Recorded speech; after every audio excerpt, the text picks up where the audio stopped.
Fatima.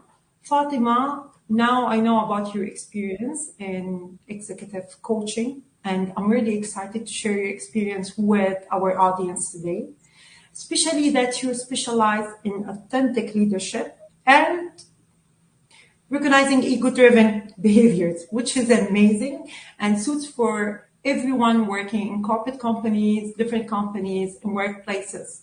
So, in the beginning, I would like to ask you to tell us about yourself, your journey, and what took you exactly to executive coaching. Right. Thank you for asking that question. So basically, what led me to be an executive coach and why executive segment specifically was my negative experiences that I had in life, right? Specifically at work, especially when it came to my professional journey.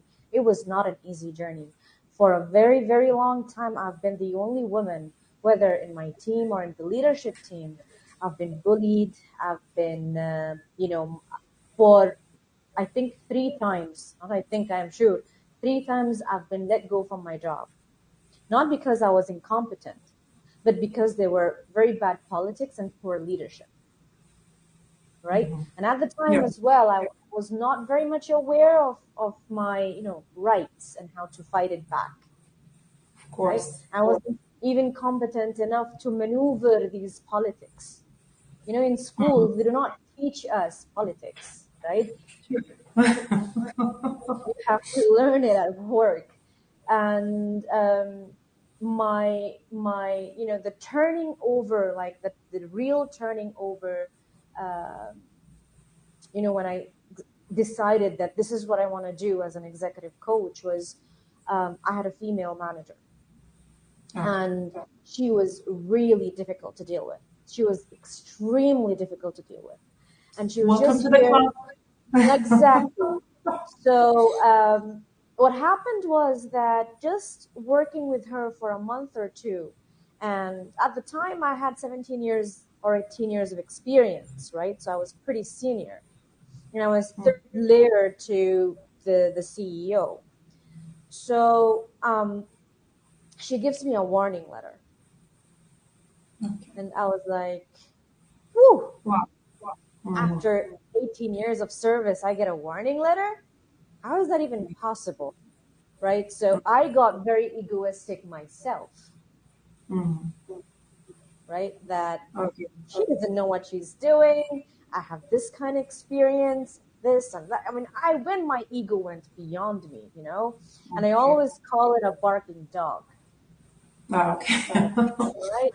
So I realized that this is a situation that happened and I had to deal with it. And I always take responsibility. I've learned through life that I always have to take responsibility for whatever happens in my life. So I was like, Mhm. okay, Fatima, it's good that that happened. So leave your ego aside a bit, step Mhm. back, okay? Bite on your ego a little bit, step back and leave your 17 years of experience behind as well, because it seems it's not working for you right now, right? And start from zero. Mhm. Okay. So, what I did here is I humbled and grounded myself.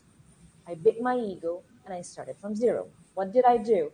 Just replied back to her and said, okay, ma'am, I think you have a point. There has been a lot of, challenges in doing things. So probably you have a different management style. Probably you have more knowledge than me. So why don't we have, a workshop that we could do together and my team to learn your expectations and we could learn from you how to move forward. And since Okay. that day, from zero trust to trust 1000, because after that no paper were used to go to her. She did not receive any paperwork without my signatures. Like, she signs it first, Mhm.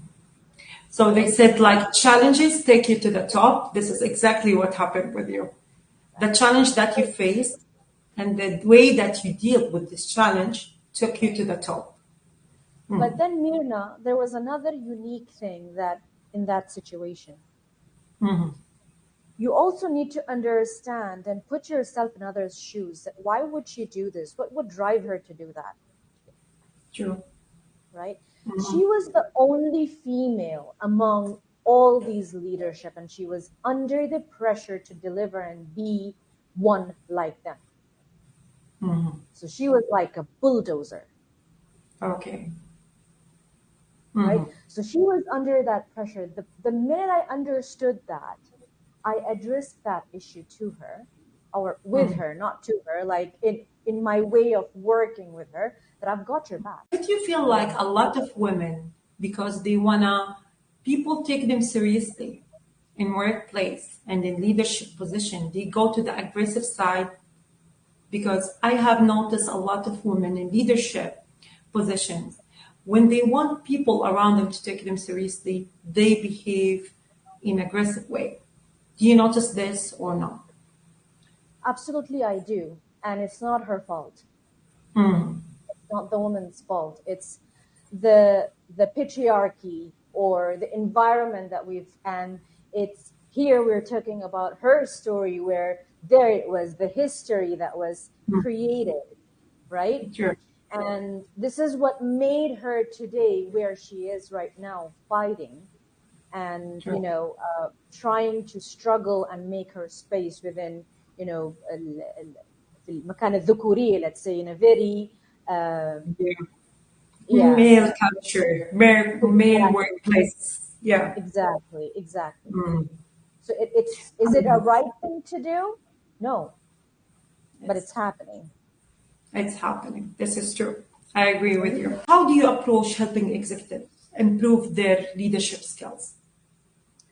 So basically, there is no one approach. If I want to talk about a standard approach, the standard approach would be that I work with the who and not the what, no matter what the situation was. So we don't work with the external problems, right? And this is where the challenge comes in. So a lot of clients come to me and is like, I want to fix this and fix that and fix my income and fix my team and fix my manager and fix my the income of the company, and they do not know that fixing needs to come within. True. So when I am coaching, I'm coaching the who and not the what. That's the standard approach. Okay. So there is no standard approach. It comes with the case. Can you tell us about a case that you have used, like a specific approach that you have faced with a client or a leader? Right. So let me put it this way. There are different tools and different strategies, right? And I have to be very flexible and accommodating each person, he, she, how they understand what kind of words they want to hear. Because sometimes there are words, if I said it, it probably irritates them. So I need to get to know them more. Some clients do not want to even talk. So I ask them the question and I ask them to write their answers down and just reflect. Because they don't feel comfortable talking. Some clients, they're so visual. So I just put a picture, for example, and say, okay, what does this tell you in your current situation? What do you think? Right? And maybe some And clients, they don't realize what their issue exactly. So they come to you with a thing, and they have another thing in the background that they didn't realize it all at the all. time, all the time, all the time, all the time. So basically, one of the clients, it's a very recent client, he moved from a local to a multinational company. And one of his key challenges was, these people don't know what they're doing. I don't understand what they're doing. Right? Okay. And when we started talking about the problem, it seemed that he's gone to a multinational, multicultural company where people have different dialects and accents, and he's not able to understand. It's not they cannot express. It was him who was not comfortable with different cultures Yeah, it or wasn't easy for. dialects. Here, when he got to know this, we started, strategizing how can he get more comfortable with these kind of approaches. Probably he wants to have a one-to-one meeting with the person who absolutely he does not understand his accent, let's say, so he could get used to it, record the meeting so he can listen to it again and again. So until he gets used to it, so even in Arabic, we have different dialects, right? Sometimes we understand and sometimes we don't. You don't understand. And sometimes even we have the same word with a different meaning. And Absolutely. this is true. So, that you're dealing now with people in leadership. And a lot of leaders, they like to play the politics role because they think that it's going to guide them to a higher position. What the approach that you use to try to avoid the politics and make people understand that politics maybe can take you to a higher place, but the damage that it causes, it's much bigger than just having the role. Right. So, good question. I love that question. It's one of the reasons why I became an executive coach. So, let's just define politics, or not define. Let's just say, why does it happen? What are the core reasons of politics? Let's go to the root of the problem. The root. Let's. There are a couple of them. So, number one is fear. Number two is jealousy. Number three is lack of confidence. Right? I agree.